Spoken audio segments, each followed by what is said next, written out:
Hi ಎಲ್ಲರಿಗೂ ನಮಸ್ಕಾರ. ಇವತ್ತು ನಿಮ್ಗೊಂದು ಇತಿಹಾಸ ಇರುವಂಥ ಪ್ಲೇಸ್ ತೋರಿಸ್ತಾ ಇದ್ದೀನಿ. ಯಾವ್ದು ಗೊತ್ತಾ, ನಿಮ್ಗೆ ಆಲ್ರೆಡಿ ತಮ್ಮನೇಲಲ್ಲಿ ನೋಡಿರ್ತೀರ, ತುಮಕೂರು ಅಂತ. ಸೊ ತುಮಕೂರಲ್ಲಿ ಹಿಸ್ಟಾರಿಕಲ್ ಪ್ಲೇಸ್, ಹಿಸ್ಟ್ರಿ ಇರೋ ಅಂಥ ಪ್ಲೇಸಸ್ ಅದು. ಮತ್ತು ತುಂಬ ಚೆನ್ನಾಗಿದೆ. ನಮಗೆ ಗೊತ್ತೇ ಇರೋಲ್ಲ ಎಷ್ಟೊಂದು ಪ್ಲೇಸಸ್ಗಳು, ಹಿಸ್ಟ್ರಿ ಇರೋ ಪ್ಲೇಸಸ್ಗಳ್ನ ನಾವು ನೋಡಿರಲ್ಲ. ಸೊ ಅಲ್ಲೇ ಓಡಾಡಿರ್ತೀವಿ ನಿಯರೇನೆ, ಬಟ್ ಆ ಪ್ಲೇಸಸ್ಗಳು ನಮಗೆ ಗೊತ್ತಿರಲ್ಲ.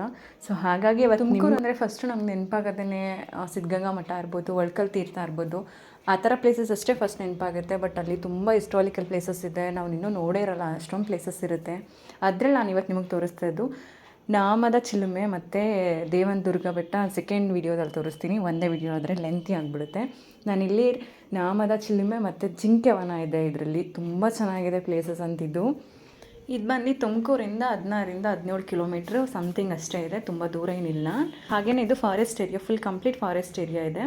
ಇದು ನಾನಿವತ್ತು ನಿಮಗೆ ತೋರಿಸ್ತಿರೋ ಪ್ಲೇಸ್. ಎಂಟ್ರಿ ಫೀಸ್ ಬಂದು 20 ರುಪೀಸ್ ಇದೆ ದೊಡ್ಡವರಿಗೆ, ಚಿಕ್ಕವ್ರಿಗಾದರೆ 10 ರುಪೀಸ್ ಇದೆ. ನಾವು ಟಿಕೆಟ್ ತೊಗೊಂಡೆ ಒಳಗಡೆ ಹೋಗಬೇಕು, ಇಲ್ಲಾಂದರೆ ಅಲೋ ಮಾಡಲ್ಲ ಅವರು. ನಾವು ಎಂಟ್ರಿ ಆಗ್ತಿದ್ದಂಗೆ ಫಸ್ಟೇ ಜಿಂಕೆ ವನ ಕಾಣಿಸುತ್ತೆ. ತುಂಬ ಜಿಂಕೆಗಳನ್ನ ನೀವು ಇಲ್ಲಿ ನೋಡ್ಬೋದು, ತುಂಬ ಚೆನ್ನಾಗಿದೆ ಜಿಂಕೆಗಳು. ಮತ್ತು ತುಂಬ ದೊಡ್ಡ ಸ್ಪೇಸಲ್ಲಿ ಮಾಡಿದ್ದಾರೆ ಇದನ್ನು.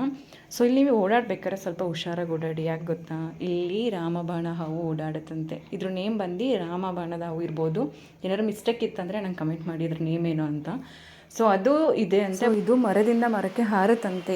ಸೊ ಹುಷಾರಾಗಿ ಓಡಾಡಿ, ಎಲ್ಲೂ ಕಂಬಿ ಹತ್ರ ಕೈ ಇಟ್ಕೊಂಡು ಓಡಾಡಬೇಡಿ, ಯಾಕಂದರೆ ಇಲ್ಲಿ ಫಾರೆಸ್ಟ್ ಏರಿಯಾ ಇರೋದ್ರಿಂದ ಈ ಥರದ್ದೆಲ್ಲ ತುಂಬ ಇರುತ್ತೆ. ಬಟ್ ಏನೂ ಮಾಡಿಲ್ಲ ನಾವು ಹೋದಾಗ.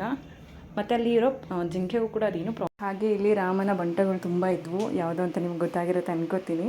ತುಂಬಾ ಇದೆ, ಅದಂತೂ ಏನೂ ತೊಂದರೆ ಮಾಡಲ್ಲ. ಸೊ ನಾವು ಅದಕ್ಕೆ ತೊಂದರೆ ಮಾಡಬಾರ್ದು ಅಷ್ಟೇ. ಯಾವುದೇ ಪ್ರಾಣಿಗಳಿರ್ಬೋದು, ಪಕ್ಷಿಗಳಿರ್ಬೋದು, ನಾವು ತೊಂದರೆ ಕೊಟ್ಟರೆ ಅಷ್ಟೇ ಅದು ನಮಗೆ ತೊಂದರೆ ಕೊಡುತ್ತೆ. ನಾವೇನು ಮಾಡಿಲ್ಲ ಅಂದರೆ ಅದು ಕೂಡ ನಮಗೇನು ಮಾಡಲ್ಲ. ಸೊ ಯಾವುದೇ ಪ್ರಾಣಿಗಳಿಗೆ, ಪಕ್ಷಿಗಳಿಗೆ ತೊಂದರೆ ಕೊಡಬಾರ್ದು.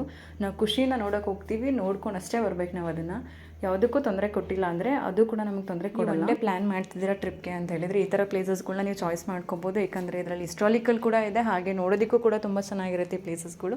ನೀವು ಅದರಲ್ಲಿ ಇದನ್ನು ಕೂಡ ಚಾಯ್ಸ್ ಮಾಡ್ಕೊಳ್ಳಿ. ತುಮಕೂರಲ್ಲಿ ಹೋಗಬೇಕು ಅಂತ ಪ್ಲ್ಯಾನ್ ಮಾಡೋರಿಗೆ ಈ ಪ್ಲೇಸಸ್ನ ನಾನು ಸಜೆಷನ್ ಮಾಡ್ತೀನಿ, ತುಂಬ ಚೆನ್ನಾಗಿದೆ.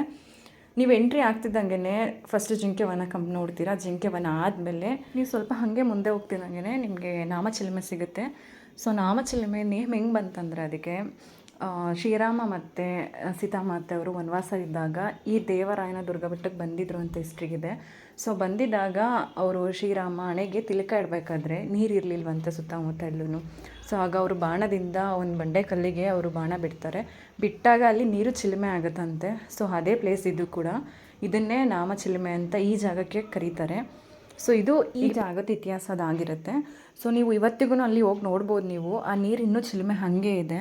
ಸೊ ಅದು ನಾವು ಹಾಗೆ ಕುಡಿಬೋದು ಕೂಡ. ಹೌದು, ಅದನ್ನು ಅಷ್ಟೇ ತಣ್ಣಗಿದೆ, ತುಂಬ ಕೋಲ್ಡ್ ಇದೆ. ನೀವು ಯಾವುದೇ ಪ್ಯೂರಿಫೈ ವಾಟರ್ ಬೇಡ ಅದ್ರ ಮುಂದೆ. ಅಷ್ಟು ನಿಮಗೆ ನೀರಲ್ಲಿ ಸಿಗಬೇಕಾಗಿರೋ ಮಿನರಲ್ಸ್ ಇರ್ಬೋದು, ಎಲ್ಲ ಅದರಲ್ಲೇ ಸಿಕ್ಬಿಡುತ್ತೆ ಡೈರೆಕ್ಟಾಗಿ. ಅಷ್ಟು ಪರಿಶುದ್ಧವಾಗಿದೆ ನೀರಲ್ಲಿ. ಇವತ್ತಿಗೂ ಹಾಗೆ ಚಿಲುಮೆ ಕೂಡ ಆಗ್ತಿದೆ. ಅದು ತುಂಬ ಜನ ಬರ್ತಾಯಿದ್ರು, ತುಂಬ ಜನ ಅದನ್ನು ಕುಡಿತಾಯಿದ್ರು, ಮತ್ತು ಅದನ್ನು ಪವಿತ್ರ ಥರ ಅದನ್ನೆಲ್ಲ ಪ್ರೋಕ್ಷಣೆ ಎಲ್ಲ ಮಾಡ್ಕೋತಾಯಿದ್ರು. ಸೊ ನೀವು ಒಂದ್ಸಲಿ ತುಮಕೂರಿಗೆ ಹೋದರೆ ಈ ಪ್ಲೇಸ್ನ ಮಿಸ್ ಮಾಡ್ದೇ ಹೋಗಿ ನೋಡ್ಕೊಂಬನ್ನಿ. ತುಂಬ ಚೆನ್ನಾಗಿದೆ, ಯಾಕಂದರೆ ನಮ್ಗೆ ಗೊತ್ತಿಲ್ಲದಿರೋ ಪ್ಲೇಸ್ ಇದೆಲ್ಲ. ಎಷ್ಟೊಂದು ಜನ ಭಗವಂತ ಶ್ರೀರಾಮ ಇದ್ದಿದ್ದಕ್ಕೆ ಇದು ಒಂದು ಸಾಕ್ಷಿ ಕೂಡ ಹೌದು. ಅಲ್ಲಿ ನಾನು ತೋರಿಸ್ತಾ ಇದ್ದೀನಿ ನಿಮಗೆ. ಆ ನೀರು ಹಾಗೆ ಹರ್ಕೊಬಂದು ಇಲ್ಲಿ ಸ್ಟೋರ್ ಆಗುತ್ತೆ. ಇಲ್ಲಿಂದ ಏನೋ ನಾವು ಮಾಡಿದ್ದಾರೆ, ಅಲ್ಲಿ ಹೋಗುತ್ತೆ ಅದು. ಸೊ ನೀರು ಇವತ್ತಿಗೂ ಹರಿತಾ ಇದೆ, ಅದು ಹಾಗೆ ಚಿಲುಮೆ ಆಗ್ತಿದೆ. ಸೊ ನೆಕ್ಸ್ಟ್ ಟೈಮ್ ನೀವು ತುಮಕೂರಿಗೆ ಹೋದಾಗ ಪ್ಲ್ಯಾನ್ ಮಾಡಿ ಈ ಪ್ಲೇಸ್ಗೂ ಕೂಡ ತುಂಬ ಚೆನ್ನಾಗಿದೆ. ಒಂದ್ಸಲ ನೋಡ್ಕೊಂಡು ಬನ್ನಿ. ನೆಕ್ಸ್ಟು ನಾನು ದೇವರಾಯನ ಬೆಟ್ಟ ತೋರಿಸ್ತೀನಿ, ಅದು ನೆಕ್ಸ್ಟ್ ವೀಡಿಯೋದಲ್ಲಿ ತೋರಿಸ್ತೀನಿ. ಒನ್ ಟ್ರಿಪ್ ಪ್ಲ್ಯಾನ್ ಇರೋರಿಗೆ ಇದು ಈ ಪ್ಲೇಸ್ ಬೆಟರ್ ಅಂತ ಹೇಳ್ತೀನಿ ನಾನು. ಒಂದ್ಸಲ ಹೋಗಿ ನೋಡ್ಕೊಂಡು ಬನ್ನಿ. Thank you.